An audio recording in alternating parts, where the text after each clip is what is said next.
All right, peace and welcome to the culture right here on the Black Star Network. I'm your host, Faraji Muhammad. Thank you so much for tuning in and being a part of the conversation. Folks, we got a lot to talk about. First and foremost, let me give you the latest around the case of Tyree Nichols, about the hearing of those five black police officers that were involved in the brutal beating of our brother. We're going to talk a little bit about that. Also, it is election day here in America. This is the kickoff, as we are a little bit less than 1 year away from the federal presidential election. But there are a number of cities, states, and municipalities around the country that will be where voters are going to the polls. So we're going to talk a little bit about that. Also, we're going to talk about how it's important for us to help our veterans heal, and how one club, the Sierra Club, is doing its part to helping veterans heal through nature. We're going to talk a little bit about that and a whole lot more. So stay with us. It's all happening on today's edition of The Culture right here on the Black Star Network. Make sure you join us as we are streaming live on Roland Martin's YouTube page and be a part of the Culture crew. Stay with us. It's The Culture. We'll be right back.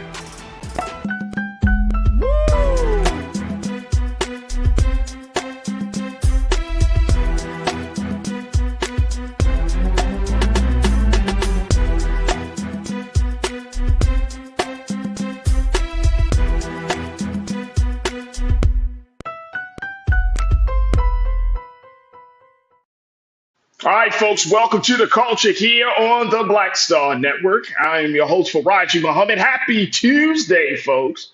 Happy Tuesday. Thank you so much for tuning in and being a part of the conversation, as we have certainly a lot to talk about. We are streaming live, folks, on a number of different platforms. First and foremost, check us out on our home platform of blackstarnetwork.com. Blackstarnetwork.com, where you can download the app for free on all devices. You can follow us on social media. And of course, we want your financial support to keep powering us through this digital movement. So just go to our website today at blackstarnetwork.com, and we thank you for your support. Now, also, we are streaming live on Amazon News on your Amazon Fire TV. Make sure you check us out there, as well as Amazon Prime Video. And you can find us on the Prime Video app under Live TV, then go to News, or find us on Amazon.com under Prime Video, then Live TV, then News. And we certainly appreciate you checking us out there. We're also streaming on Freevee, where you can find us under News, Black Star Network. And we are also on Plex TV, 24 hours a day, 7 days a week. All right, folks, let's jump right into it. Big shout out to my online culture crew that's checking in all around the country. Pastor Damon Blissett, I see you. Thank you so much. There we go. Kathleen Davis, thank you so much. You're in here. Kathleen said, I'm in doing my hair. Okay, there, Kathleen. Okay. Deidre Hall, happy culture crew. Happy election day. Happy election day, Deidre. Thank you so much for checking in. And Pastor Damon, you said today is your 25th wedding anniversary. Come on, Pastor. Come on, big brother Damon. Congratulations to you and your wife and to your beautiful family. We certainly appreciate it. And you also say, Brother Damon, that you and your son voted today. Absolutely. Thank you so much for doing your part as an enlightened and active citizen of this democracy. Also, Monkey Confessions, I see you. Thank you so much for checking in. And folks are streaming in. Make sure y'all do the same and get ready to join us in the chat.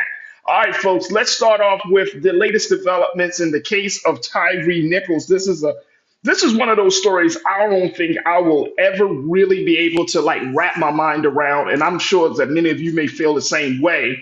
About five black men who brutally beat another black man while on camera, and there was a short hearing yesterday in Shelby County Criminal Court. Take a look at this. This is the latest from the GRIO. During a short hearing on Monday, Shelby County Criminal Court Judge James Jones Jr. announced the August 12th trial date in the cases of Emmett Martin, Tadarius Bean, Demetrius Haley, and Justin Smith. Each has pleaded not guilty to second-degree murder and other charges in state court. Let's take a look as we look at this situation. A fifth officer is charged in the case of Desmond Mills Jr., who pled guilty last week to federal charges of excessive force and obstruction of justice. The plea is part of a larger deal in which prosecutors said he had also agreed to plead guilty later to state charges. So out of the five black men, and let's show those pictures once again, Lise. Out of those five black men, that's Emmett Martin III. Who else is Tadarius Bean? That's Justin Smith right there. Tadarius Bean. And Wisdom Desmond Mills Jr., he was the one that pled guilty. And then there's Demetrius Haley. Five black men who brutally beat and killed Tyree Nichols. It was a case, and it continues to be a case that just shakes the consciousness of your soul, man. I mean, it just gets down to the very essence of it. And, every time I read something about this case or every time this case is discussed, it's like I am blown away that these five black men were responsible for the death of this brother here, who doesn't even look threatening, who doesn't even look threatening. So, y'all know if you don't know how I feel about this situation, throw the book at these men. Throw the book at these men. No crocodile tears. No crocodile. It is absolutely horrendous that that brother, Tyree Nichols, who you're seeing right there, folks, had to endure that type of brutality at the hands of black men who said that they cared. These were black men that were involved in a lot of stuff, serving on the police, being a part of fraternities, the whole nine. But it just speaks volumes about the fact that we have a lot of work to do in this country among ourselves. And this is part of the reason why we wanted to have that Black Men Summit. There's so much work that needs to be done to restore the mind, the heart, the spirit of black men, so that way we don't see another situation like this happen. And it is so sad. It is so sad. But I'm so happy that a hearing date has been set for August the 12th. I hope that each one of them, I hope justice is served in this case. I'm telling you, I hope justice is served. In the same way that we talk about justice for white officers who brutally beat, who kill black people, same thing here. Same thing here. Because this was not called for. That brother, Tyree Nichols, did not have to die. And he certainly did not have to die the way he did.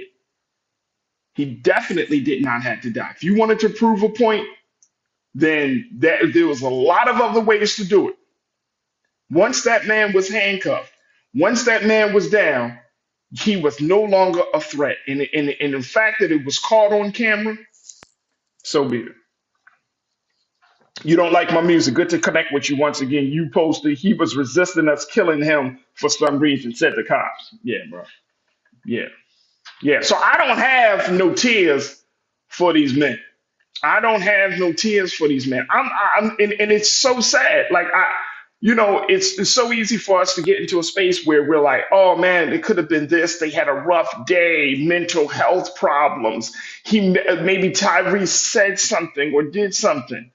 There was nothing could have been said or would have been done by Tyree Nichols that caused him to lose his life. The same way we said with the white police officers, right? Regardless of what's said, right? Unless that man pulled out a gun, put it to your face, or he pulled out some weapon and served and shown that he was an imminent danger to your life and to your livelihood, then what can be said? What absolutely can be said? Cindy, stop saying I skip you. I don't skip you, Cindy. I just didn't see you. I see you, Cindy. So I appreciate you. Thank you for checking in. But there is something that is inherently wrong. And I think that my hope is when we get closer to the trial date, folks, when that happens, but more importantly, when the conversation about this, let's keep justice at the forefront of the discussion. Let's keep justice at the forefront of the discussion. It's easy for us to talk about what the cops are going through, but it's harder for us to talk about what the victims have endured, the victims' family have endured. How do you talk to black boys about being police officers, joining the force, changing things from within? How do we have that conversation if we're seeing cases like this one, where five black men has brutally beaten another black man to death. How do we have that? How do you reconcile that? And that's the big question. We're not going to get into it at this moment, but it's just so many dynamics to this thing. So, um, I personally, like I said, hope justice is served. I hope those men serve as much time as that the judge can order, can issue, because there was no point in killing that man. That man should have at least walked away from that traffic stop. He should have at least walked away from that encounter. If you wanted to put your hands on him, there was no way in the world that he was going to serve as a threat to five grown big ass men as these guys were.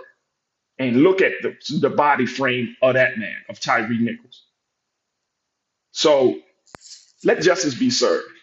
And let this be an example. Let this be an example for all of us that regardless of your skin color, truth and justice supersedes skin color.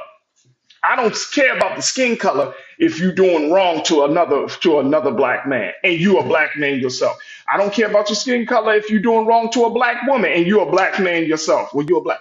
Nah, we can't get into that space. Justice must be served. So that has been determined, and we will see. And of course, make sure y'all keep your eyes here on Black Star Network, and we'll certainly keep you posted on all of that. And the fact that the white cop, Anastasia, thank you for checking in. You said, Faraji, nobody's talking about the white cop that started all of this. It was about a woman. It was. And I think that white cop, he's not going to be criminally charged.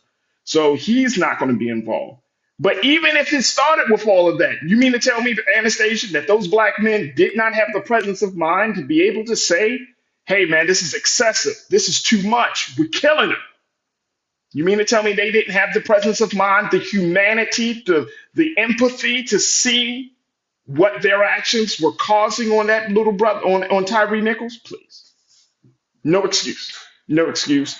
And I hope justice is served, and I hope it's served seriously to these men to let us know this is unacceptable and will not be allowed. And you cannot say that you are a member of the black community and you beating up on black people. That's not good for me. Not good for me. Look, we got to take a quick pause. When we come forward, we're going to shift gears. Let's talk about Election Day 2023. It is upon us. If you haven't gone to the polls, some states and cities and municipalities, folks are voting today. We are streaming voting footage and content on Black Star Network. Let's talk a little bit about this. I'm going to be checking in with one Democratic political strategist to give us his take on some of these races and what we should expect as the kickoff of the election season as we are working our way up until that national election on November 5th, 2024. Stay with us. That conversation is up next here on The Culture on the Black Star Network.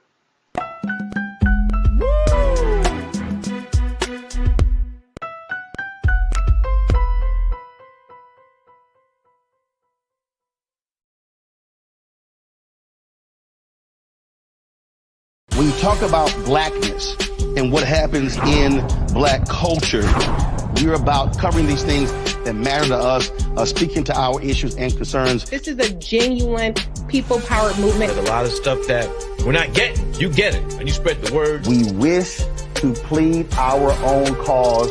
Too long have others spoken for us. We cannot tell our own story if we can't pay for it. This is about covering us. Invest in black-owned media. Your dollars matter. We don't have to keep asking them to cover our stuff. So please support us in what we do, folks. We want to hit 2,000 people, $50 this month, raise $100,000. We're behind 100,000, so we want to hit that. Y'all money makes this possible. Checks and money orders go to P.O. Box 57196, Washington, D.C. 20037-0196. The Cash App is $RM Unfiltered. PayPal is R Martin Unfiltered. Venmo is RM Unfiltered. Zelle is Roland at RolandSMartin.com.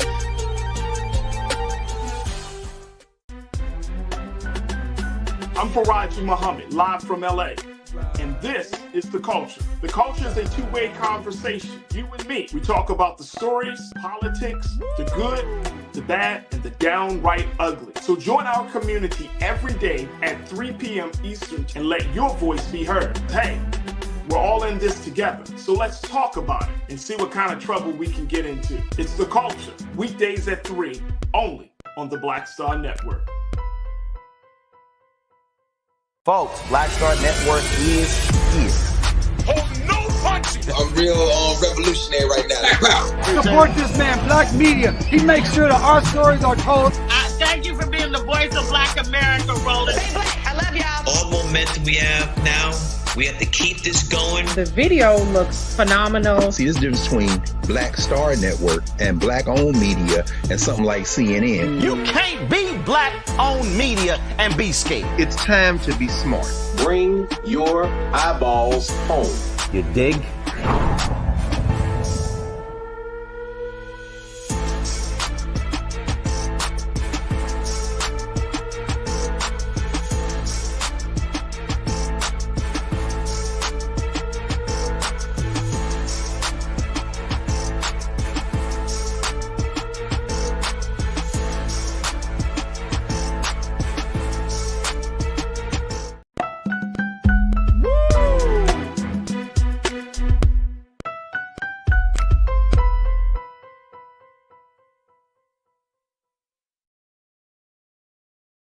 All right, folks, welcome to The Culture here on the Black Star Network. I'm your host, Faraji Muhammad. Thank you so much for tuning in and being a part of the conversation. Let's talk a little bit about Election Day. There are a number of contests and races, folks, that's happening all across this country. Let me see. Polls are still open in a lot of areas. This is just some of the footage. And I'm gonna ask my team to keep me up to date on what are we of which area that we're looking at for that particular footage here. But there is a number of footage. There's a lot of elections that are happening. We're talking about major races in the states of Kentucky, Mississippi. We're talking about the key states of Ohio. There's an election for the General Assembly in the state of Virginia. The Pennsylvania Supreme Court is up for an election between Republican Carolyn Carluccio and Democrat Daniel McCaffrey. In the U.S. House District 1 in Rhode Island, that voters are going to be making history by possibly electing the state's first Black representative to Congress, or they could possibly may return the seat last held by Republicans in the 1990s to a GOP candidate. So we got to look at the state of Rhode Island. In terms of the mayoral elections that are happening in Texas, in Houston, 17 candidates are vying to replace term limited Mayor Sylvester Turner. Notable hopefuls include U.S. Representative Sheila Jackson Lee and State Senator John Whitmire. Both are Democrats. So Representative Sheila Jackson Lee, who has been in Congress, she has been a strong voice for a lot of the issues down in affecting Black folks in this country. She is looking to be the next mayor of the city of Houston, which would be huge, huge. I remember when former Congresswoman, now Mayor Karen Bass made that transition. It was a major transition for her. She, of course, made history here in Los Angeles, being the first woman mayor and first Black woman mayor. So that would be huge to see if Representative Sheila Jackson Lee can pull out a victory in Houston. And I know some of you crew members, I think some of y'all are in Texas. So let me know what the energy and the sentiment is like down there for Representative Sheila Jackson Lee. Also in Texas, in the state of in Uvalde, this is where that horrific school shooting took place with 19 children, 2 adults took place in Uvalde. The folks are going to the polls to elect their next mayor. They're looking at a former news reporter, Kimberly Mata Rubio. Her daughter was killed in that Uvalde shooting. Former Mayor Cody Smith and elementary school teacher Veronica Martinez will also be running. Now, city council in the city of New York. This is an election that pretty much is wrapped up, as many people are saying, in New York, because this individual is running unopposed. We're talking about New York City Council District 9 criminal justice reform activist And one of the exonerated five, Yusef Salaam, he is actually running for the New York City Council unopposed. Let me just let y'all know something. Who's going to run against Yusef Salaam? I mean, seriously. If you're in New York City, I think a number of you are in New York City. Who is going to run against Yusef Salaam? I think he's running in Harlem, if I'm not mistaken. And team, y'all tell me if I'm right or wrong with that. If he's running in Harlem, and I think that was the last thing that we saw. That footage that we just saw there was down from Texas, so we're keeping our eyes on that situation. Now there's some ballot issues that are up for that are up in this election. Schools on the ballot in Philadelphia, Northern Virginia, conservatives and liberals are running against each other for school boards. In Iowa, in Pella, Iowa, which is a Des Moines suburb, voters will decide whether to give the city council more control over the public library after the library board recently rejected the effort of some residents to ban the memoir Genderqueer by Maya Kobadi. So that is on the ballot.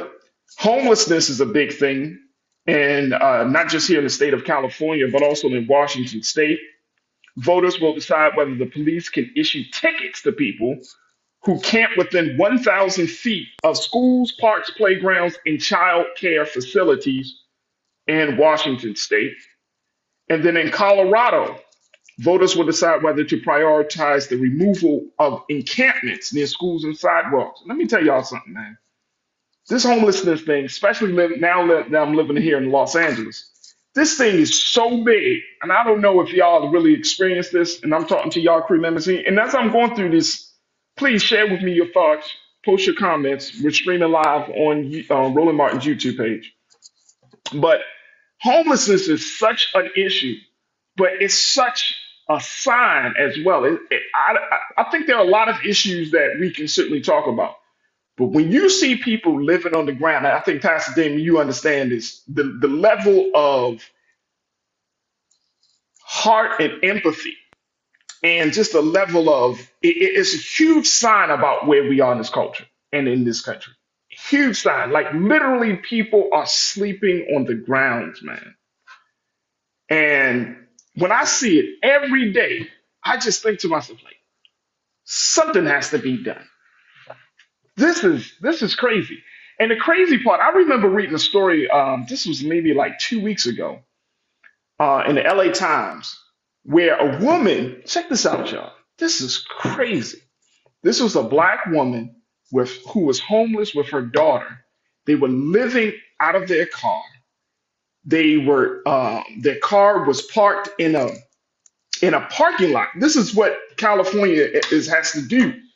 They have to designate certain parking lots just for people who are homeless and with cars to park there, so that way they don't get ticketed or police will, they get harassed or anything. Like they are allowed to park in designated parking lots for their cars. This is how bad the situation of homelessness has gotten, right, in California. So this sister, guess what? She's sitting in a parking lot in a car with her daughter, a grown daughter. Both work. She makes $72,000 a year. Y'all hear me? She makes $72,000 a year and she can't find a roof to put over her head. 72,000. Now, back in the day, that was like, oh man, you should that opens the door for you. This is how far this country has kind of veered off in this space, right? You making this is what the article said, $72,000, work full time. She comes home to her car where her and her daughter have to live out of. Blew me away. Blew me away. Blew me away. So when we talking about the homelessness, the unhoused issue here in this country, I can't even wrap my mind around it. You making $72,000 a year and you still living out your car. Whew. You don't like my music, my guy. You said we need affordable housing. A lot of working people can't afford a home. I mean, that's sad. Because we tell people you get you go to school, you go to college, and you get a good job and you make decent money. And you mean to tell me $72,000 doesn't allow you to find no place to live?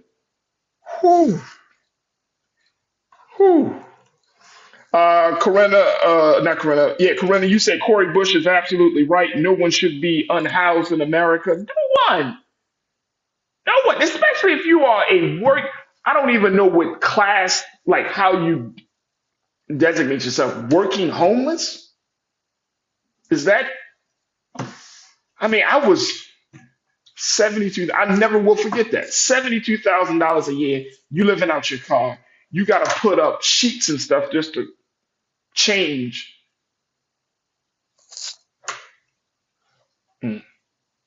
Tiana, you said, thank you for checking in, Tiana. Good to connect with you once again. You said here in Chicago it was bad during COVID. They had tent cities because the shelters could only take in so many people. Right. Here in LA, if y'all visit LA, we got tents on the side of the road, right? And I'm talking about the major areas like Sunset, Hollywood Boulevard, excuse me. But you got tents and trailers, old trailers, I call them movie trailers. Because the city is trying to figure it out. Matter of fact, Mayor Karen Bass just announced that she's trying to keep more hotels open for the homeless here. Man. Mike V, you said, look, good. Hey, Mike, good to connect with you. You said we sent $40 billion to Israel last week. We spend more on rogue states in the Middle East, but won't lift a finger for the unhoused, Faraji. I mean, come on, man. Make it make sense. And I know it's different money for different things. I understand the idea and the concept of that. But you mean to tell me that in some of your most populous and major cities in this country, when you got literally thousands of people on the street, nothing can be done. We got to wait for legislation. People who make $72,000 got to live out their car. Shit. Look, we're going to take a quick pause. When we come forward, let's talk a little bit more about these issues. And I'm going to share with you some more about what we can expect on Election Day. Stay with us, folks. We're still talking about Election Day 2023 here on The Culture on the Black Star Network.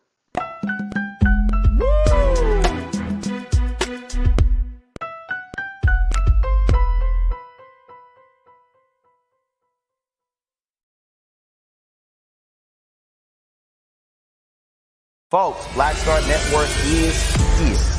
Oh, no punches! I'm real revolutionary right now. Support this man, Black Media. He makes sure that our stories are told. Thank you for being the voice of Black America, Roland. Stay black. I love y'all. All momentum we have now, we have to keep this going. The video looks phenomenal. See, this difference between Black Star Network and black-owned media and something like CNN. You can't be black-owned media and be scared. It's time to be smart. Bring your eyeballs home. You dig?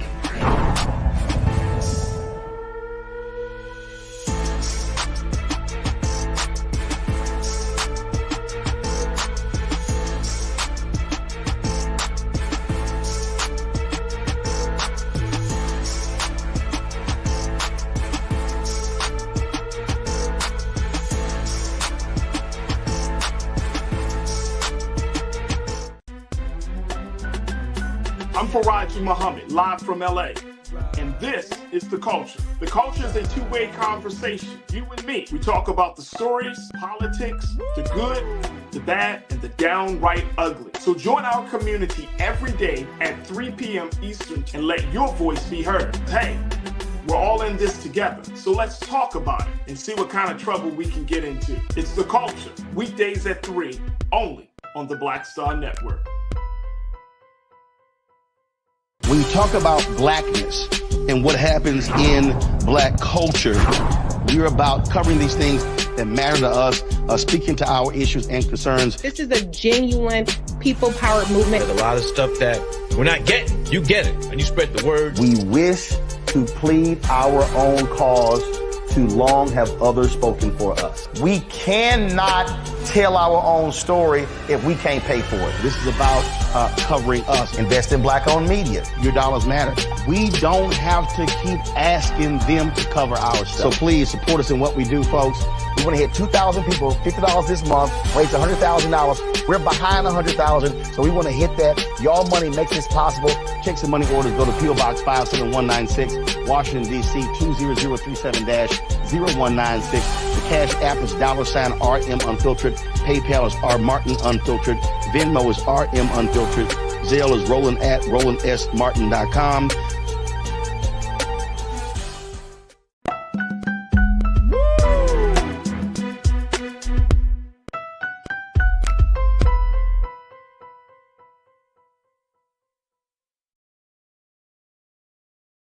Oh man, I'm loving the conversation we got going on right now here on the culture with the online culture crew as we stream it live on Roland Martin's YouTube page. Folks are checking in from around the country, folks, and welcome back to the show.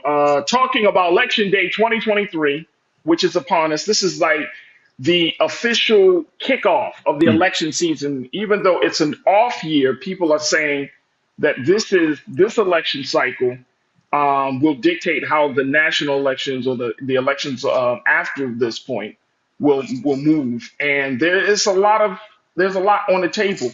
And I wanted to bring in a brother who knew how to kind of navigate and look at all of these elections and more important these issues and where we stand with these issues as Black Americans and as Black voters. So I want to welcome now to the airwaves of the culture here on the Black Star Network, my brother Doug Wilson. Doug, thank you so much for joining me. How you feeling this afternoon? I'm doing pretty good. Like you said, it's election day. I'm down here in North Carolina, so it's election day here too. Yeah, absolutely. Doug, you are a couple of things. Let me give people some idea of the work that you do because you've been doing this for a long time. You're a dedicated public servant. You are a consultant. You're founder of Alexander Wilson Consulting. A lot of the work that you do has been working with faith-based, nonprofit, civic engagement and mobilization. Been doing that for years. You've also you're working on the board of directors for the New Rural Project, which is an organization that works with young and minority citizens in rural communities to amplify their voices in the political process. And you've worked with President Obama's team as his field director back in 2008 as the South Carolina Democratic primary was happening. You were on the ground organizing for him. So you've been around. I know I'm sure that you were part of the celebration in Chicago over the past weekend. I was, you know, and as we're talking about 15 years from that historic moment. But this is a different America now, Brother Doug. It is. It really is. And you know what? Being in Chicago, man, it was so nostalgic and so great to see everybody and celebrate the work that we did in getting the first African-American president elected. But it was also bittersweet because we knew or know that there has been a backlash to his election, and we're still facing that today. As you recall, when President Obama was first elected in 2008 and he took office in 2009, the following year, the Tea Party movement started, and that 2010 election, in my opinion, I've been telling folks this, is probably the most consequential election of the new century outside of Obama's election and Trump's election, because that election literally changed the whole trajectory of America. Republicans took over not just the Congress back then, but they won over like 1,000 seats nationwide, which allowed them to redraw these maps and to gerrymander a lot of these states. And by gerrymandering, it diluted a lot of African-American votes. And so we're at this point, 15 years later. I mean, you know, President Obama, he did 2 terms in the White House. Some people wanted him to do a 3rd term if it was allowed, right? But we went through that process. We went through the Trump administration. Now we're in the age of Bidenomics. And what do you see as being the big focal point that Black folks in this country need to really focus on as we're moving forward in facing another election a year from now, and even dealing with the election day today? Well, of course, Black folks need to focus on the economy. And what I mean by that is that we need to figure out a way on and how we can get the economy to be a more even level playing field for us. Granted, unemployment for African Americans is the lowest it's ever been, but what I'm concerned about is, and I think brothers and sisters should pay attention to, is now that the Supreme Court struck down affirmative action, that could start having ripple effects not just on college admissions, but also for people like myself and a lot of other folks that are business owners. A lot of times when we go out for different contracts, in that contract they have to have someone of color that they should consider. Now with this ruling, that could affect that. And the reason why I say that's a big issue going into 2024, in my opinion, I'm a Democrat. I'm not ashamed to say that. If President Biden is not reelected, then there's a chance that more conservative judges can be appointed on the Supreme Court, which will continue striking down some of the progress that we've made in the past 60 years. So we need to pay attention to that, and also need to pay attention to also healthcare too. Healthcare, in my opinion, is going to be a major issue, not just in 2024, but for the next 2 or 3 decades, because as the country ages, as baby boomers continue to age, there is still a lot of discrepancies when it comes to people of color, in particular Black people, receiving the proper treatment that they need to receive in healthcare. And I agree with you. Actually, the next segment we're going to talk to our sister about how we can help veterans, particularly minority veterans, heal from Right. depression and anxiety through nature. So we're going to talk to one of our to a special guest next in our next segment. But Mm, I want to mm. get your take on this, though, brother Doug, because Yeah. these issues, of course, these are big issues, like you said, the economy, healthcare. But then Mm-hmm. your piece is around civic engagement, and we're hearing a Mm-hmm. lot more of Black folks who are not excited Yeah. Yeah. about this upcoming election, and I want to kind of get your take on that. Mm-hmm. Is this something that needs to be said, or what needs to be done to ensure Mm-hmm. that the participation of the Black voter is at the highest level, whether it's starting with today and moving Mm-hmm. forward, or even going into the national presidential election? What needs to be done? Speak to me about what you're seeing and how Black folks are starting to say, you know what, I may not even vote. I know, and that's been a very concerning thing for me. It's kept me up at night because you're right. I've noticed a lot of, I guess, apathy would be the word to use in the Black Yeah. community, and I think a couple of things. One, I support President Biden. I'm not ashamed to say that. I know it's the cool thing to say that Biden is doing a bad job. He's old, whatever. But I support the president. That's one. Two, I think that the reason you're seeing this apathy is because there there isn't a direct focus on the issues of Black America, in particular. I'm going back to the economy again, in particular in the area of economics. I think Black folks are tired of not being able to reach that economic ladder that we've been trying to, or climb that economic ladder we've been trying to climb for the past 60 years. And that's not to say we have made any progress, but we still have a long way to go. So I think what needs to happen to garner this excitement is one, the president needs to, I know his campaign is trying to do this, but they need to continue to do it, is to explain what the president has done in layman's terms. And what I mean by that is Black folks don't want to hear about policy. They want to hear about how your policy has actually affected me in a tangible way. And I think that's what's causing this lack of excitement. And I know that also I've heard a lot of other brothers and sisters say, oh, well, the president, he's an old white guy, he's too old. And I think that is something that we should not judge the President Biden on as far as his age, because he can't help that. He's not the Curious Case of Benjamin Button. He's not going to be, Curious Beetle Benjamin Button, and then by election day he's gonna be looking like Brad Pitt. I am 44 going on 45.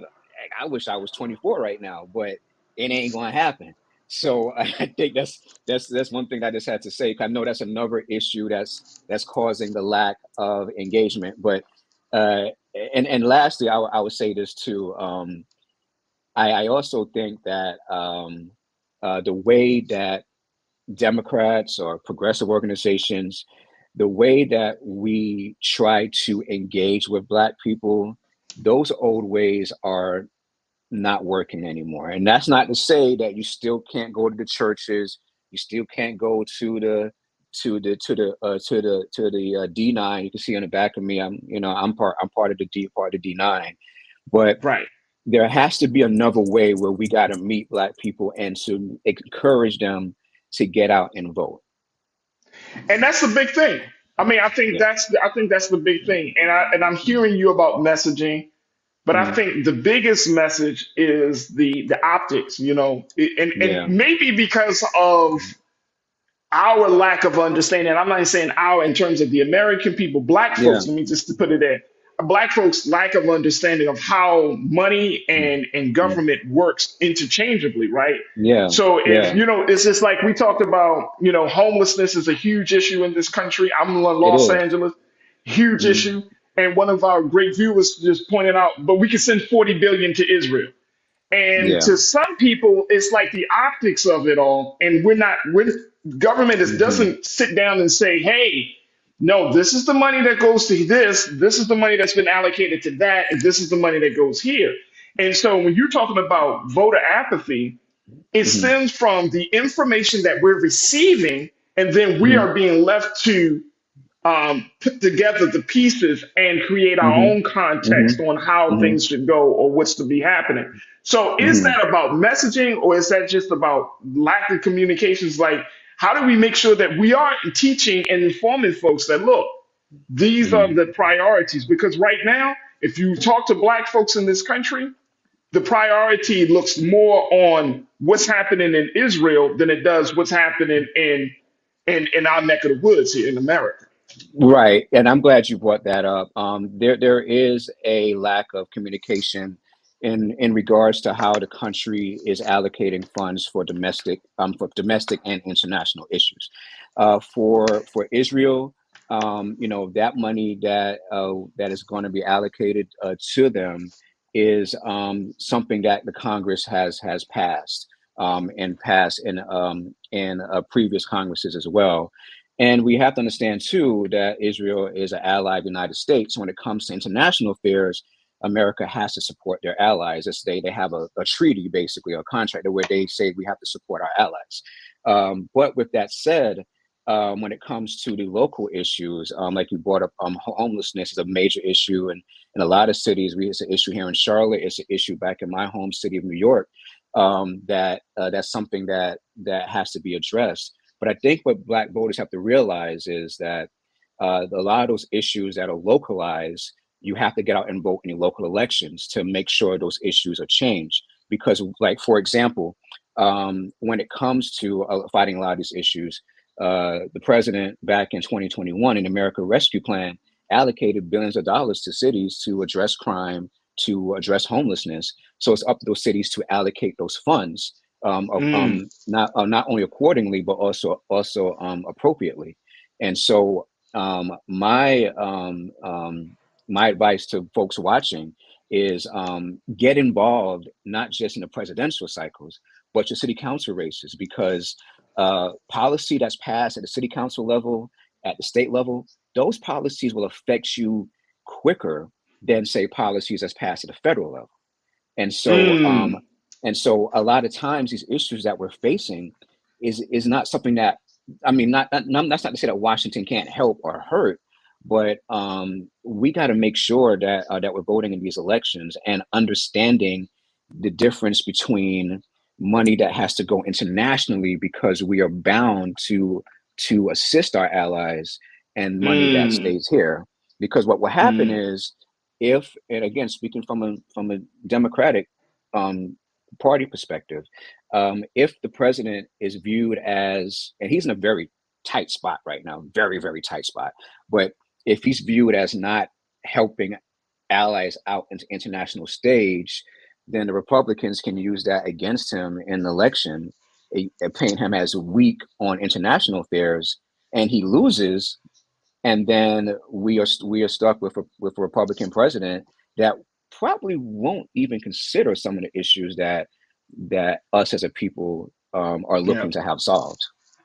So this means that what I'm hearing from you, brother Doug, is that this election, that if there's an election that's happening in folks' city, state, local elections, they're going to get more leverage out of this being involved in this local election than we may see in the national election, just because of how the system is set up. Yeah, they will. Okay. And that's not to say that the national elections are not important. It's very No, important. I get that. We talk about those national elections all the time here on the show. So we understand that. But it's just the fact that, like, okay, you could talk about Biden, Trump all day, but when you're talking about making those changes in your community that's going to affect your quality of life, then we're talking local. We're talking state and local stuff. Yeah. Case in point, here in North Carolina, voter ID has been something that has been pushed by Republicans for at least since Obama got elected. And since Republicans have supermajorities here in the House and the Senate, and they have veto-proof majorities, they were able to pass a voter ID law. So now when I voted in early vote, I had to show a voter ID. You see, that's a state-driven law that didn't come from the federal level. And you can see how quick they were able to get that implemented. Right. I know, brother Doug, you got to hop off, but I truly appreciate your time, and I would love to bring you back on because, brother, as we know, this is just the kickoff. This is just the beginning of the election season, and there's so many issues in terms of voter suppression. You talk about the voter ID law, voter suppression. There are a lot of these Republican-controlled states that are making huge, waves about how they're moving, like some of these issues on it. And more importantly, we do have to continue the conversation about civic engagement, keeping young people involved and engaged. So there's a lot that we still have to cover. So I will certainly bring you back on, big brother, and we can, continue to chop it up and talk politics. But thank you for your time. I would love to come back. Thank you very much. I appreciate you. Thank you. Folks, we got to take a quick pause. When we come forward, let's talk about helping military veterans.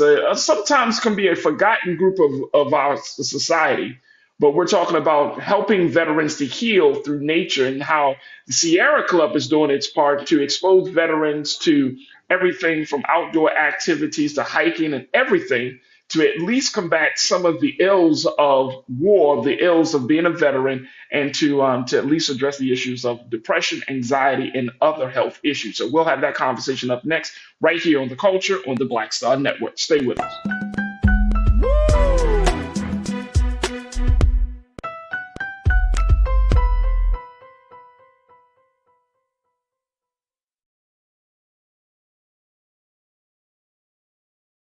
Pull up a chair, take your seat.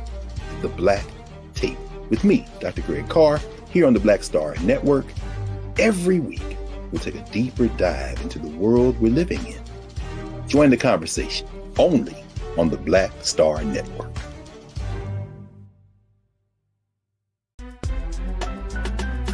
I'm Faraji Muhammad, live from LA.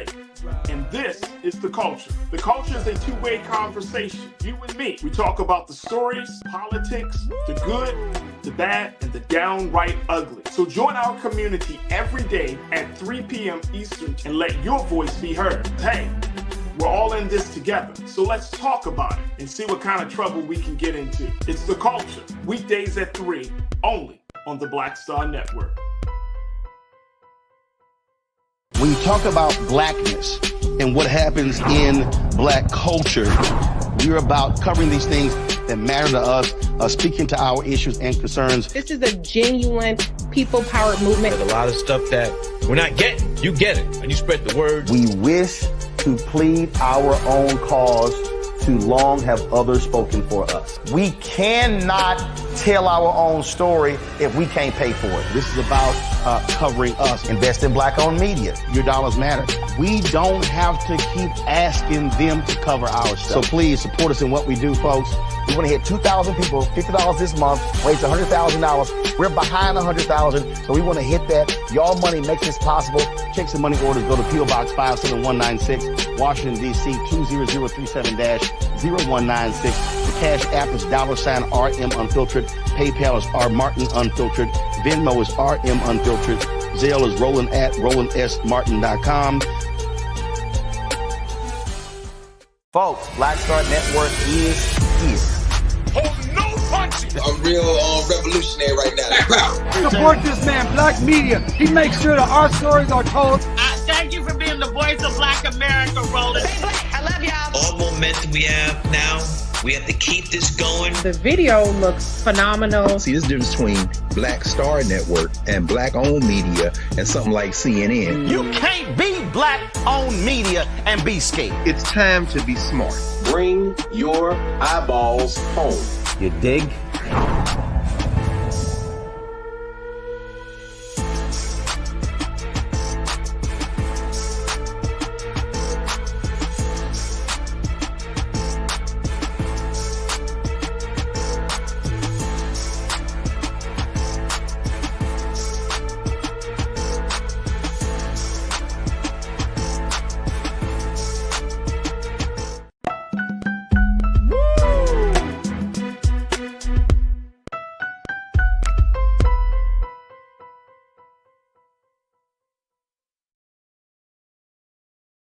All right, folks, welcome back to the culture here on the Black Star Network. I'm your host, Faraji Muhammad. Thank you so much for coming, for tuning in and being a part of the conversation.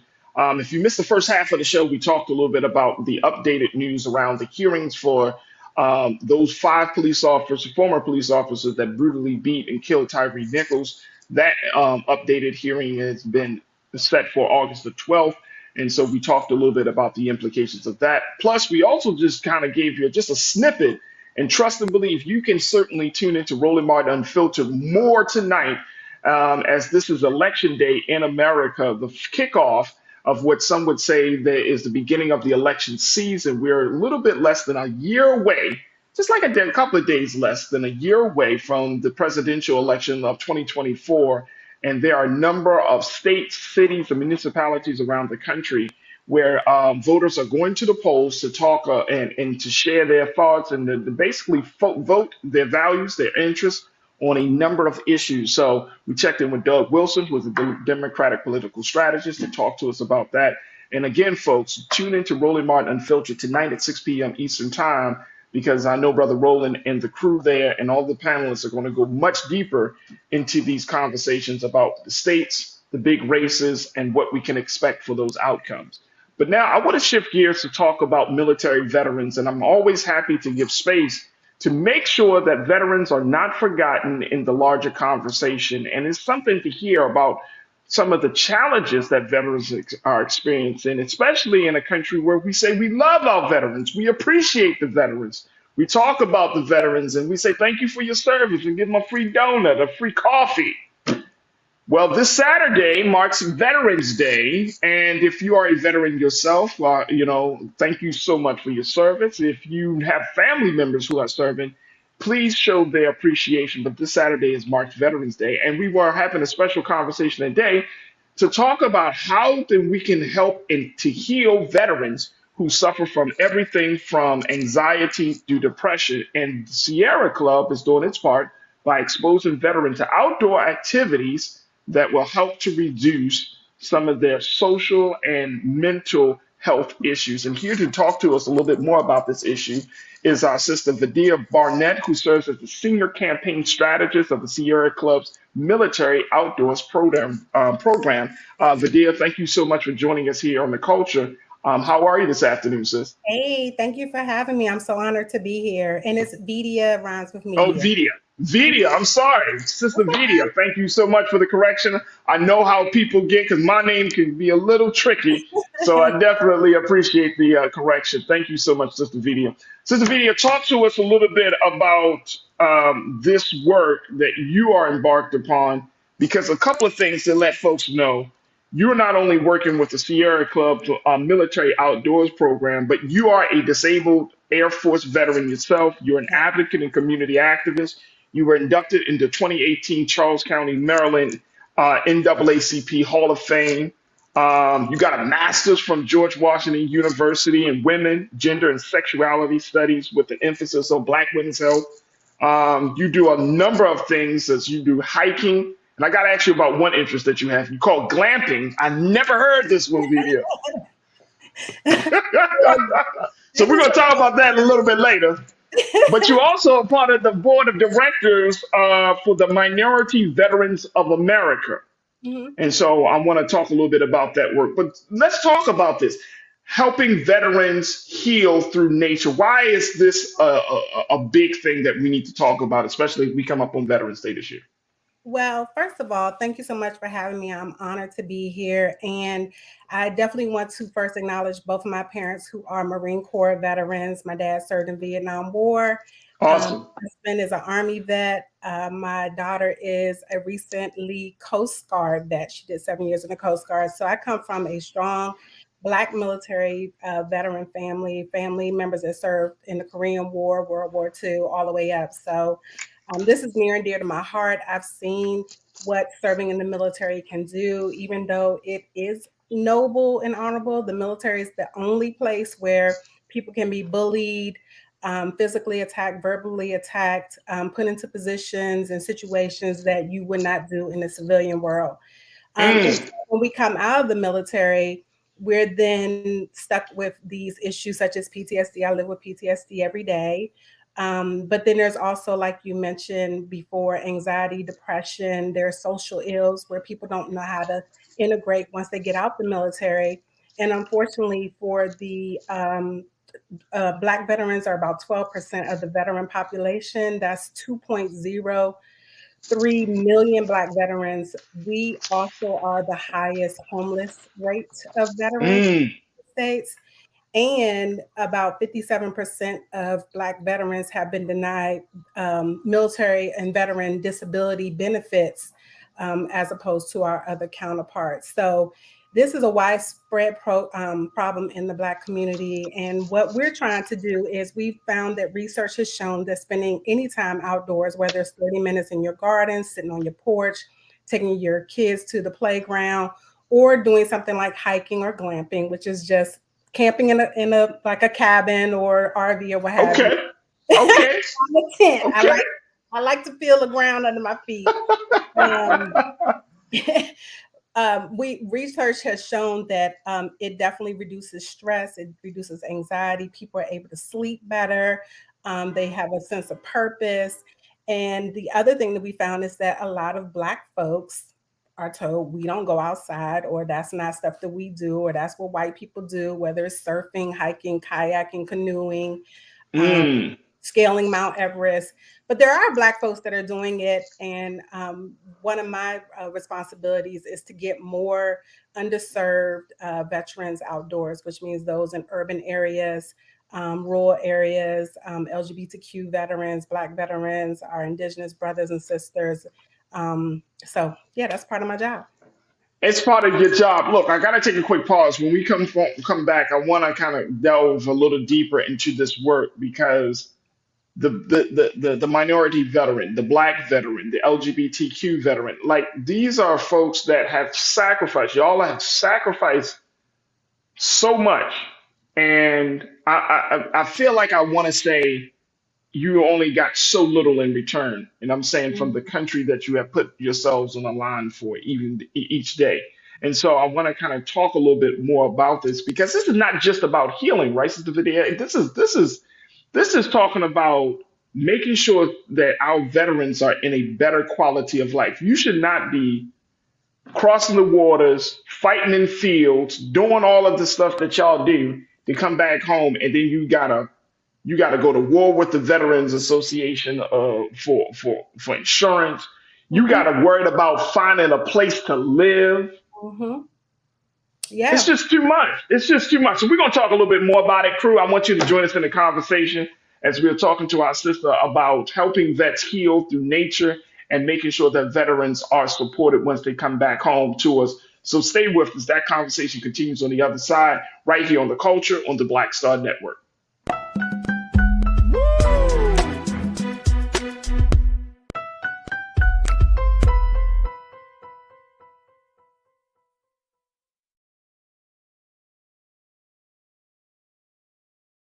Black Star Network is here. Oh, no punch! I'm real revolutionary right now. Thank you for being the voice of Black America. All momentum we have now, we have to keep this going. The video looks phenomenal. See, this difference between Black Star Network and black-owned media and something like CNN. You can't be black-owned media and be scared. It's time to be smart. Bring your eyeballs home. You dig? When you talk about blackness and what happens in black culture, we're about covering these things that matter to us, speaking to our issues and concerns. This is a genuine people-powered movement. There's a lot of stuff that we're not getting. You get it, and you spread the word. We wish to plead our own cause. Too long have others spoken for us. We cannot tell our own story if we can't pay for it. This is about covering us. Invest in black-owned media. Your dollars matter. We don't have to keep asking them to cover our stuff. So please support us in what we do, folks. We want to hit 2,000 people, $50 this month, raise $100,000. We're behind 100,000, so we want to hit that. Y'all money makes this possible. Checks and money orders go to P.O. Box 57196, Washington, D.C. 20037-0196. The Cash App is $RM Unfiltered. PayPal is R Martin Unfiltered. Venmo is RM Unfiltered. Zelle is roland@rolandsmartin.com.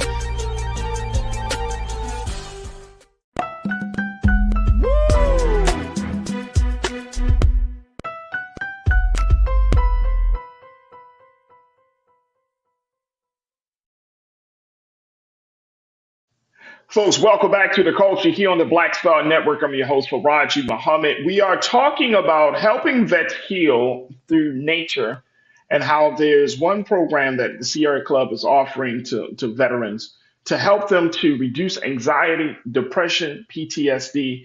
And it's a program that veterans are clamoring for, wanting to be outside, wanting to be in nature. And this is a program that is targeted and geared towards Black and minority veterans of our armed forces. And here to talk to us about this is Sister Vidya Barnett, who serves as the senior campaign strategist for the Sierra Club's military outdoor program. She is also a disabled Air Force vet, and she's an advocate, and she's been doing this work for some time, as she's also a member of the board of the directors member of the Minority Veterans of America. So, Sister Vidya, when we talk about this stuff, right?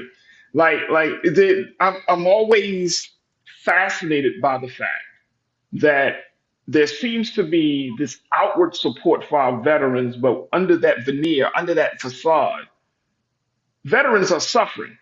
Veterans are, y'all are, so many veterans are suffering. My dad is a veteran. He served in Vietnam, and he seemed to be okay, but he told me stories about his brothers, his colleagues, and those who went, his comrades who went to war with them, and how they came back, and it really just messed up.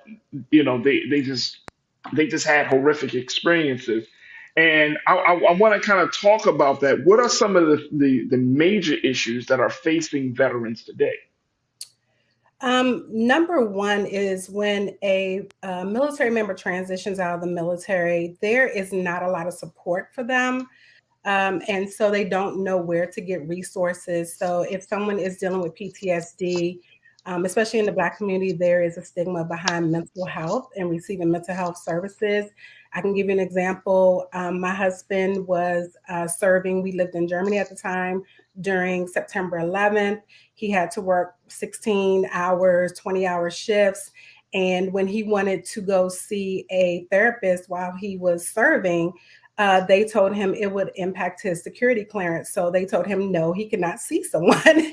And here's someone telling And you, what did he want to see? And if, I mean, you don't have to give me the details, but what was some of the things he wanted? Did he want to see it on his own, or did something happen to him while he was in that no, service? well, the job that he had, it required him to work long hours, and there was a lot of stuff that he did that was classified, so I didn't know. But Okay. he felt for himself. He was like, "Yo, I need to see somebody," and they're like, "If you go see a therapist, you will probably be kicked out the military. You will lose your security clearance," and so he was not allowed to seek help. And there are a lot of positions in the military that are top secret, or people may be dealing with munitions or artillery and things of that nature. So seeing a mental health provider is looked down on. The other thing about the military, is it's a very patriarchal, chauvinistic industrial complex. So for a man us to see a therapist, he may be looked down on or talked down to because he's trying to seek help. He may be seen as weak or what have you. So it starts there. Then when they transition out, and people don't know how to navigate the VA healthcare system, let alone how to get access to benefits. And I tell people, yo, this is your workman's comp for being injured, whether it's a moral injury or whether it's a physical injury. This is workers' comp that you get for the rest of your life. You get a check in your bank account for the rest of your life every single month. But people don't even know how to do that. They're told, here, fix a resume, go on some job interviews, and your life will be great. Thank you for your service. But there's so much more to it, especially now with the economy the way it is. That was a guaranteed check. So you're literally turned out like, deuces, thank you. And so people are looking for housing, they're looking for jobs. So that transitions them into homelessness. There's a lot of female veterans with children who are homeless. There's some shelters where they cannot go with their children. So there's all these issues that veterans are facing when they get out the military. And so what research has shown is that when they have access to nature, and granted, though we don't do anything that provides housing and things of that nature, but those who have stability, we do let them know about the importance of spending time in nature, and then how to access nearby nature. There's people who live in urban areas that may not realize that having a playground, 3 blocks away could provide them with that time that they need in nature. Or some communities are not safe. So you have veterans who live in communities that aren't safe. So like this video that you're seeing right now, it took a veteran in New York, it took her an hour and 15 minutes to get to this hike using public transportation. So a part of my job is helping to craft federal policy as well as state policy that provides more access to green spaces and outdoors for veterans. So these are all veterans that we've seen in this video. Is that what I'm seeing? Yes, they are. Mm-hmm. All veterans. Mm-hmm. And let me just share with one of our culture crew members, Janelle. You said this. You said you talked about the issues that I think, Janelle. Let me make sure, 'cause you've been posting a couple of things, but you talked about, Janelle mentioned the fact that veteran assistance is so hard to come by, making the point that veterans are suffering, y'all are hurting, but yet there's all this red tape, there's all of this bureaucracy, and I love how you said it. There's a lot of patriarchy that does not allow for there to be this. I mean, military. We're not expecting the military to coddle you, but at the same time, to at least keep in mind that at the end of the day, you are a human being. You're not just a number. You're not just a. You know what I'm saying? You're not just a thing. You are a human being. You're not a machine. And I'm wondering, is this something? And I've been hearing this issue for a long time. Has there ever been a time where the military actually, and I'm saying this taking this lightly, has there been a time where the military actually cared about the veterans, cared about its soldiers? Can we go back to a reference point I mean, I'm serious. I You know, so was they're like, I'm serious. Like, I've been hearing about this for a very long time, from personal accounts to. honestly, I would say if we're talking about historically, when there were veterans, military members who served during, say, the Civil War, and they came back with what now we know as PTSD, they were told that they have a soldier's heart, they need to man up, things of that nature. And I would say prior to the integration of the U.S. military, I do think that the veterans were taken care of. But once integration happened, Black veterans, of course, they experienced discrimination. There was lynchings that happened after they served. Then, especially after the Vietnam War, Black veterans caught the brunt of that, being called baby killers and things of that nature. And majority of these people, they were drafted or they went into the military to improve their lives. So, when they came out, people spit on them, and Black veterans were ran out of town because they were thought to be uppity and things of that nature. So I would definitely say, But that's different though. That's a different thing though, right? But like the Black veteran years ago, and I'm talking about 40, 50 years ago, when that Black man came home in that uniform, it was a sign of pride. It was like, he is coming home. He is, he is a pillar of the community. When did that happen? When now we're hating the people that are fighting for our freedoms? Well, I think I feel it's in reverse. I think now there's more respect for veterans, but I do think during that time frame, during Jim Crow, there was a lot of discrimination and racism when Black veterans came home. A lot of them were lynched. Like I said, a lot of them were ran out of town. Black veterans weren't allowed to access the GI Bill. They weren't allowed to access the VA home loan system. So upward mobility was not within our reach until probably about the 70s or 80s. Absolutely. I understand that. We're going to have to take a quick pause, but I do have this question for you. As the military gets more diverse, you're talking about more women, people of color, you're talking about LGBTQIA. How has this changed the impact of care right now? So the VA is working on being more inclusive. So if you go to va.gov, there are links for specifically LGBTQ veterans, senior veterans, women veterans. They're now beginning to cover things such as infertility treatments, reproductive health care. So they are coming along. What I'm finding as a woman veteran is that the VA near me sends me out to what's called community care. So I actually get most of my health care on the civilian side as opposed to at a VA hospital. Wow. Look, we got to take a quick pause. When we come forward, more conversation with our sister Vidya Barnett from the Sierra Club. And of course, I want to hear from you, Culture Crew. What's your take on this as we're talking about helping vets heal through nature? As you saw the video, veterans. A lot of stuff that we're not getting. You get it, and you spread the word. We wish to plead our own cause. Too long have others spoken for us. We cannot tell our own story if we can't pay for it. This is about covering us. Invest in Black-owned media. Your dollars matter. We don't have to keep asking them to cover our stuff. So please support us in what we do, folks. We want to hit 2,000 people, $50 this month, raise $100,000. We're behind 100,000, so we want to hit that. Y'all money makes this possible. Check some money orders. Go to P.O. Box 57196, Washington, D.C. 20037-0196. The Cash App is $RM Unfiltered. PayPal is R Martin Unfiltered. Venmo is RM Unfiltered.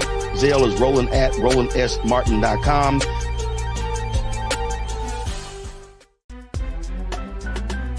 I'm Faraji Muhammad, live from LA. And this is The Culture. The Culture is a two-way conversation. You and me. We talk about the stories, politics, the good, the bad, and the downright ugly. So join our community every day at 3 p.m. Eastern and let your voice be heard. Hey, we're all in this together. So let's talk about it and see what kind of trouble we can get into. It's The Culture. Weekdays at 3, only on the Black Star Network. Folks, Black Star Network is here. Oh, no punches! I'm real revolutionary right now. Support this man, Black Media. He makes sure that our stories are told. Thank you for being the voice of Black America rolling. Stay black. I love y'all. All momentum we have now, we have to keep this going. The video looks phenomenal. See, this difference between Black Star Network and Black-owned media and something like CNN. You can't be Black-owned media and be scared. It's time to be smart. Bring your eyeballs home. You dig?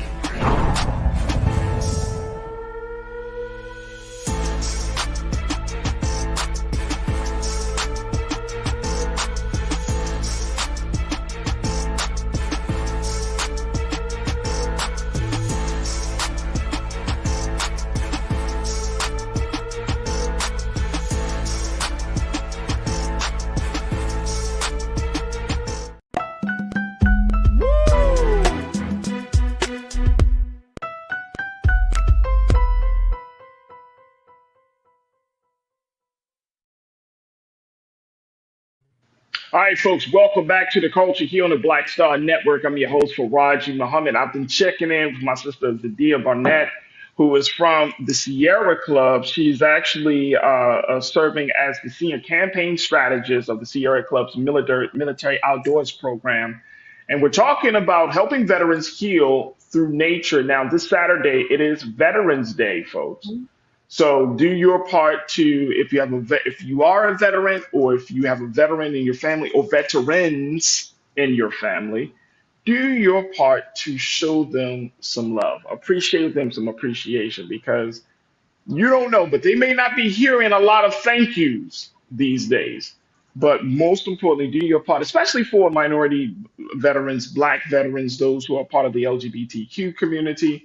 These veterans are still putting themselves on the line for a greater cause, and we cannot thank them enough for their service and their sacrifice. Now, we're talking about this because back in 2022, the Department of Veteran Affairs, they established this task force on outdoor recreation for veterans, and the task force is developing a nationwide plan to connect veterans with the outdoors. And this is where the Sierra Club's military outdoor programs coming in, Military Veterans of America is coming in, and REI, the retailer, are collaborating on a series of listening sessions to collect information. They're trying to gain feedback and ideas directly from veterans to share with the task force about their plan and to actually implement their ideas that is based upon the actual needs of veterans. And so, Sister Vidya, to talk to us about this first listening session that was held at the REI flagship store in Washington, D.C., and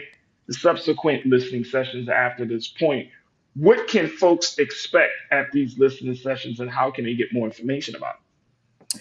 Awesome. So yes. We're super excited about the listening sessions. The point of them is to go where the veterans are. So you'll see us in rural Kentucky. You're going to see us in urban areas, say in New Orleans or Atlanta, Augusta. We're coming to a city near you. And so what veterans can expect is we will have a facilitated listening session where their voices are heard. We're going to ask them questions about how they access the outdoors. Are there any barriers such as transportation, which is a huge one, fees. So a lot of states and national parks have fees that are cost prohibitive if you're especially on a limited income, as well as accessibility. So if you have a veteran who's in a wheelchair, they may not be able to access their local, state, or national parks. So we're going to be getting their responses from a number of questions. And then part of getting their responses is then asking them and setting up groups where we can come up with solutions. So the veterans are the ones who are going to be coming up with the solutions. I don't want to be the one who's speaking for a veteran, say in rural Appalachia, what their needs are. We want to hear exactly from the veterans. And then what we'll do is, after we do these listening sessions around the country, we will then come up with a report with data that we can then turn over to the VA task force. The VA task force is congressionally mandated to come up with recommendations for the VA.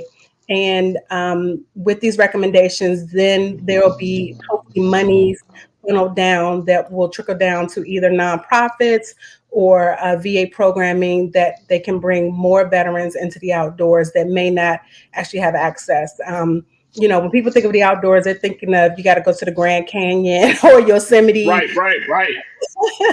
It could be some, like I'm in Atlanta, Georgia. There's an amazing park in the city that has waterfalls. And so people just may not know what's near them. And we call that nearby nature. So I'm really excited about this because I want to be able to hear from the veterans. And this is all veterans. So whether, that veteran is a senior veteran, a woman veteran, a disabled veteran, whoever they are, we want them to show up and have their voices heard. Absolutely. My one of our great culture crew members, Real Brooklyn, he said, "I'm a black veteran who has no issues with the VA. Even though I'm retired, I still get care from the VA. Serving in Mhm. Somalia gave me PTSD, and the VA has helped me a great deal." He also has posted, "You also have vets that are dragged in here by family members because the vet doesn't want help for some reason. It's a constant battle from many fronts trying to get vets the help they need." Is that something that you're also facing as well, Vidya? Is that you have this resistance from vets? And big shout out to Real Brooklyn for his service and time, but and getting the just necessary support, because again, that's not what I've heard, but I know it's different for each person. But the fact that you still have some veterans that are resistant to getting help, even going as far as Real Brooklyn has gone, how do you get to that veteran to make sure that they are supported? Well, one of the things that I do is I just educate them. I talk to people on their level. I've had people tell me, well, I don't need that. And I'm like, hey, I'm 100% disabled veteran. That is $3,800 a month in my bank account every month. You're going to tell me you can't use that. That includes your health care, your dental, your mental health, eyeglasses.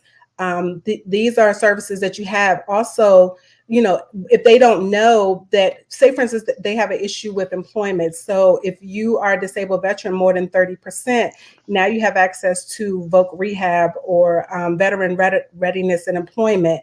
So that means you're assigned to a counselor who can then help you get an education. That's how I got my master's degree. The VA paid for my master's degree. They paid Wow, for, that's amazing.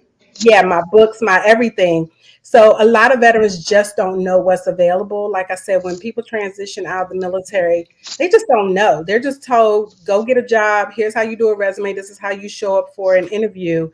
But they're not told, hey, if you suffered an injury while you were in the military, whether it's a moral injury, like for me, I have PTSD. I worked in a hospital stateside, but the things that I saw in that hospital caused me to have PTSD. So a lot of people don't even know what they've experienced or they were exposed to in the military transitions and translates into a disability. Mm, mm, mm. And I'm glad that you got the support that you need. What's been the huge benefit from the fact that you can expose a veterans that exposed to the outdoors? What has been the gains that that veteran has been able to get? Wow, it's so many. Number one, like me and my colleague here in Atlanta, we're actually hosting a Veterans Day hike on Saturday for all veterans. I actually recently hosted an all-female veteran hike, and there was camaraderie. A lot of veterans miss that when they get out of the military because when you're in the military, you live with people, you work with them. There's this whole system. It's kind of like a family, even though it may be, a dysfunctional family, it's still a family. And then when you get out the military, you lose that structure. So there's definitely camaraderie, and research has shown that, especially if a veteran has substance abuse issues, they're less likely to return to that as I'll say as quickly because they have a battle buddy. That's a term we use in the military. You didn't go anywhere without your battle buddy. So having that accountability and someone to look out for you, and you're bonding in nature, or stay on a walk, a hike, kayaking. I recently just took that up. That's an experience that someone else that did not serve in the military just won't have, with you. So Right. it's definitely it's life changing. I experienced a stroke in 2019, and I reached out Mm. to veteran friends of mine, and I started my recovery in the outdoors. And I know for me that was a life changer. I don't think I would be talking to you today if it wasn't for me getting outside after my stroke and recuperating and getting that time outdoors. Well, I'm glad that you got through that. I'm glad you got the support because I would have been mad if you didn't show up today. I'd have been mad too. So I'm happy about that. Look, we got one more question. It is election day in some parts of the country. Is there any political? Is there any policy, or is there what can we advocate for politically to support Black veterans and minority veterans at this point? Is there anything that's on the ballot that you think that we need to say, you know what, we need our full support behind this one? Right. So there's not anything particular on the ballot. Currently, there is some legislation that's been put forth. Senator Cory Booker put forth some legislation which is called Transit to Trails, which is ensuring that individuals who use public transportation, that transit or that transportation can get them to the trail. So in LA, for example, there's like this bus line that stops maybe about a half a mile from a park. So trying to get some funding to get that bus line to go to that park so that individuals can get all the way to that park, so that is one. And then there's several others coming down the pike. Here in Georgia, I'm working on House Bill 205, which is to eliminate all state park fees for veterans in Georgia. So definitely, it's a little bit of work, but they can Google and search ballots and proposed bills in their states if they want to find out exactly, what's on a local level. And I heard you talking about that with the previous interviewee about on their local level. So that's what I'm working on. That is my baby here in Georgia, because I came from Maryland. Park passes were free for veterans. And I'm like, yo, I'm here in Georgia now. Like, what's up? So I'm from Maryland too. I'm from Maryland too. Right, that's awesome. What part of Maryland are you from? I grew up in PG County, but I lived like the last 20 years in Charles. Oh, okay. That's awesome. That's awesome. I'm from Baltimore. Okay. Oh, you in that other part of Maryland. What other part of Maryland is there? Baltimore not like the DMV. Okay, you already know that. Hey, you know what? I wish I could have stopped this interview just 30 seconds, just a little 30 seconds earlier. Baltimore is not like the DMV. Baltimore is the DMV. Nah.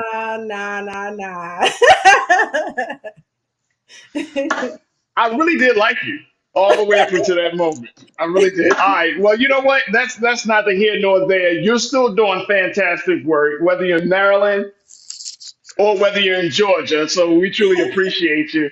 What's the best way that folks can get more information about the Sierra Club's military outdoor program? Yes. So they can go to our website, sierraclub.org/military-outdoors. And we actually have a survey that we just launched that we want any veteran, any military member to fill out so that we can get their experiences. And we will take your voice back to our elected officials and say, hey, this veteran in Colorado or this veteran in Florida, this is what they're looking for. This is what they need. So please, it's sierraclub.org/military-outdoors. There is a survey, and we will be having our listening sessions updated on there pretty soon. We're looking to do Georgia in December. That's awesome right there. My sister Vidia Barnett, who's checking in from the Sierra Club down in Atlanta, Georgia, doing her work with Black veterans, as she is a distinguished Black veteran herself, working with Black veterans, getting them to help them to heal through nature and many other capacities. But Vidia, thank you so much for doing this fantastic work. I mean, to have a sister like you with the heart that you have, this is so necessary. So thank you so much for being so good for the culture, and more importantly, so good for our Black and minority veterans. We appreciate you. It's an honor. Absolutely. Absolutely. All right, folks, we got to take another quick pause. When we come forward, I got a story for you that has so many different dynamics. It's not what you think, but it's interesting. So I'm going to share it with you and get your take on it. Stay with us. It's The Culture here on the Black Star Network.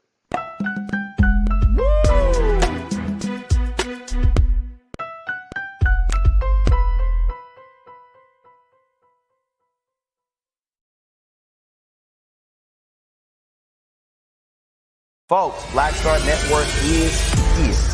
Hold no punches. I'm real revolutionary right now. Support this man, Black Media. He makes sure that our stories are told. Thank you for being the voice of Black America, Roland. Stay black. I love y'all. All momentum we have now, we have to keep this going. The video looks phenomenal. See, there's a difference between Black Star Network and Black-owned media and something like CNN. You can't be Black-owned media and be scared. It's time to be smart. Bring your eyeballs home. You dig?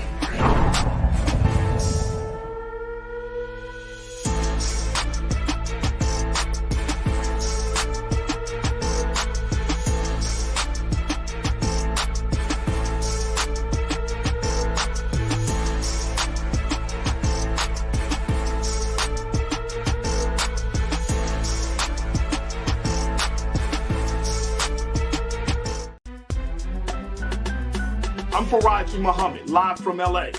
And this is The Culture. The Culture is a two-way conversation. You and me. We talk about the stories, politics, the good, the bad, and the downright ugly. So join our community every day at 3 p.m. Eastern and let your voice be heard. Hey, we're all in this together. So let's talk about it and see what kind of trouble we can get into. It's The Culture. Weekdays at 3, only on the Black Star Network. When you talk about blackness and what happens in Black culture, we're about covering these things that matter to us, speaking to our issues and concerns. This is a genuine people-powered movement. There's a lot of stuff that we're not getting. You get it, and you spread the word. We wish to plead our own cause. Too long have others spoken for us. We cannot tell our own story if we can't pay for it. This is about covering us. Invest in Black-owned media. Your dollars matter. We don't have to keep asking them to cover our stuff. So please support us in what we do, folks. We want to hit 2,000 people, $50 this month, raise $100,000. We're behind $100,000, so we want to hit that. Y'all money makes this possible.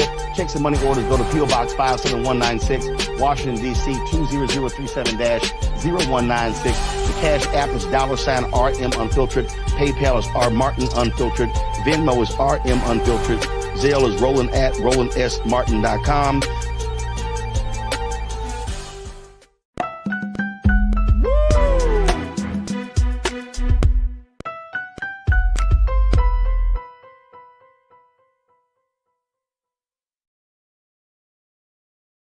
All right, folks, welcome back to The Culture here on the Black Star Network. I'm your host, Faraji Muhammad. All right, for our final conversation, I saw this story and I thought about, how do we kind of make sense of it? This is a story about a teacher who has decided to do some extracurricular activities. This is the story of Brianna Kopich. She's a 28-year-old English teacher. And she formerly taught at a school in St. Clair High School, which is about an hour from outside of St. Louis. Well, apparently, some folks got word about her racy side hustle and reported it to the school district there in St. Clair, and essentially she was fired. What was the side hustle? She had an OnlyFans page. If you're familiar with the platform OnlyFans, you know that it has a lot of different offerings, but one of the offerings is that has a lot of sexual videos and all the type of those things. So she decided that she wanted to do this as a side hustle. Now, it's not the fact that she was wrongly, violated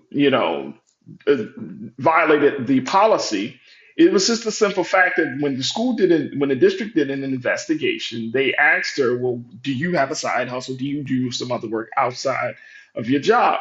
And she told them, yes, I do. I have an OnlyFans page. And essentially she was let go because that did not fit the proper representation for the school district. Now, she understood this.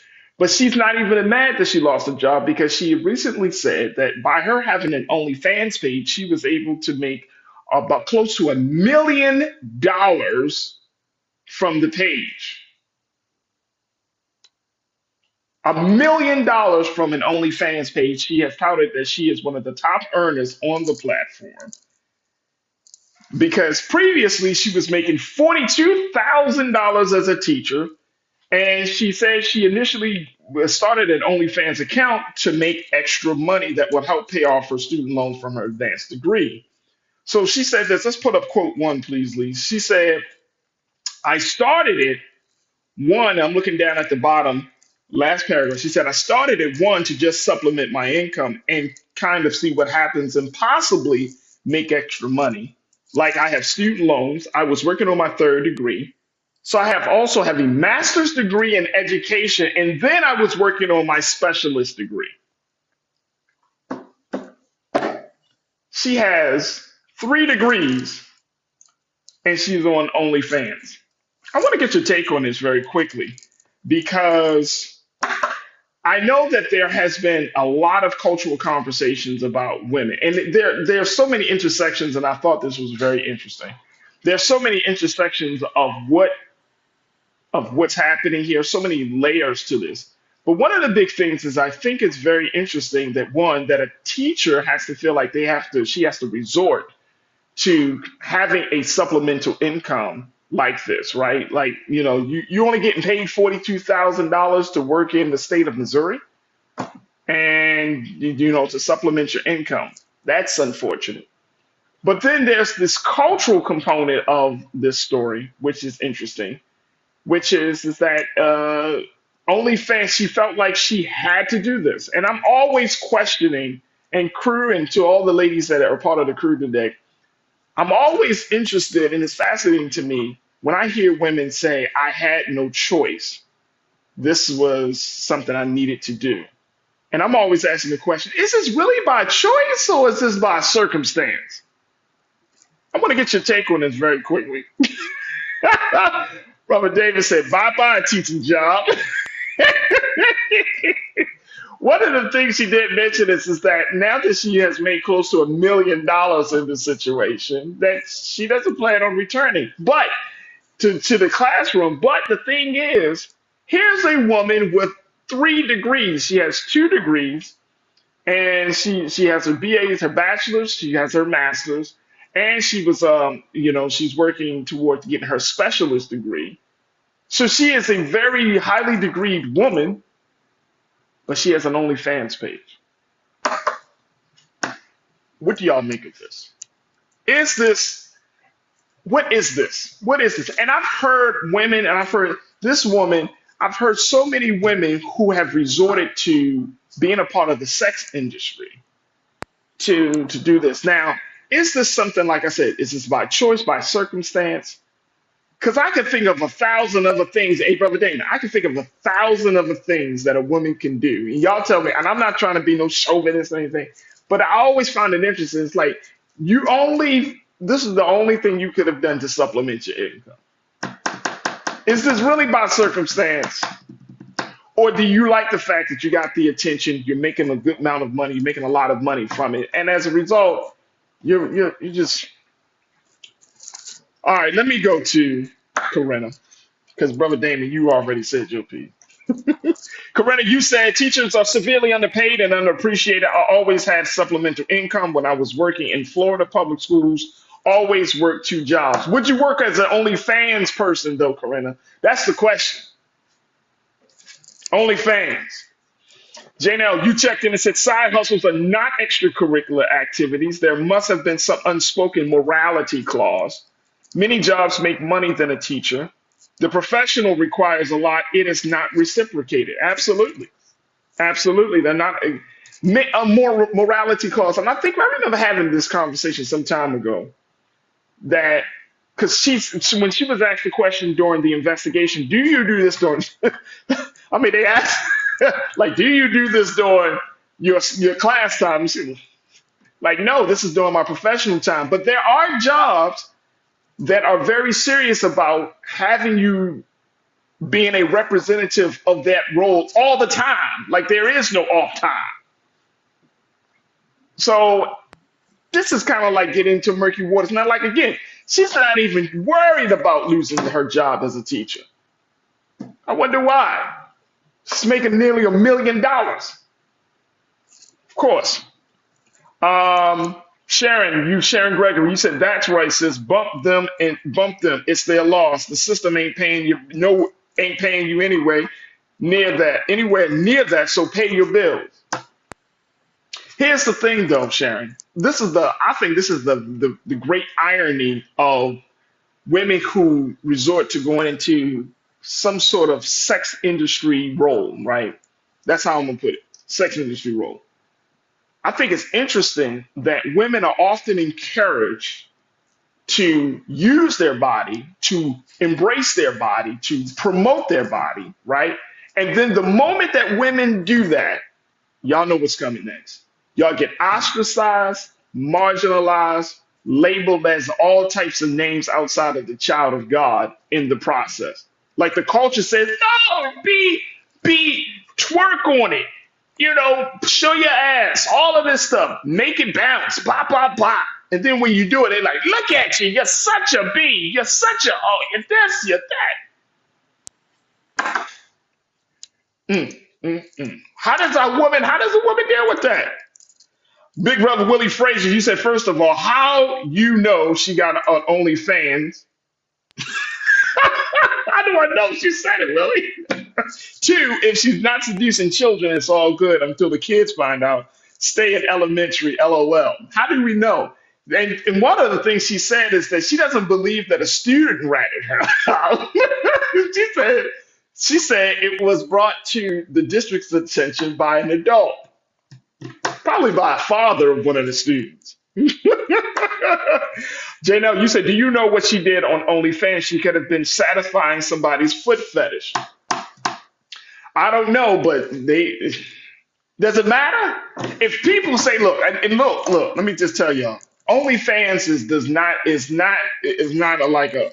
they don't say it out loud like, hey, on this site, we promote porn. I want to pull up very quickly with OnlyFans. How they say. They said on OnlyFans, where creators earn, I'm looking directly at the site, folks. It says OnlyFans created a platform based on a new set of ideals.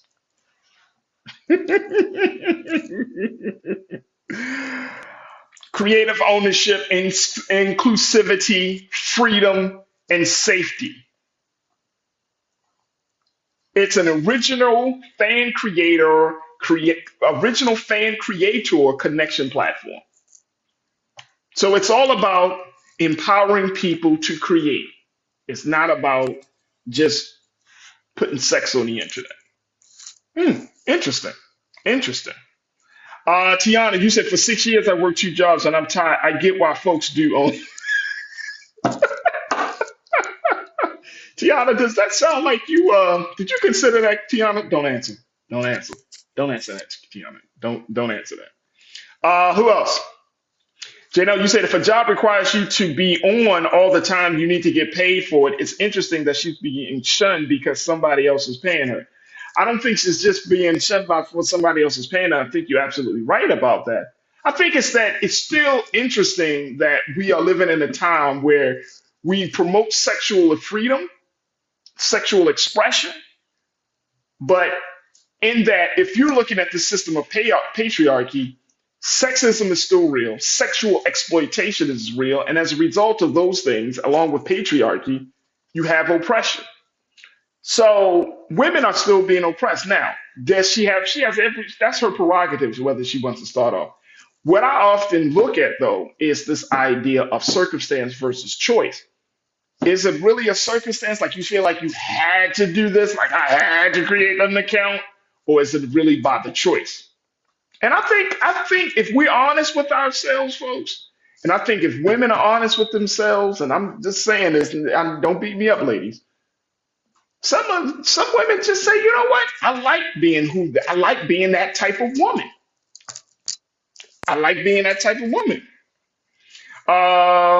You said Janelle, you said, how are you going to explain your browser history to your queen? I went to OnlyFans, only went to like one page. I didn't even go deep into it. I just looked at the first page, jeez.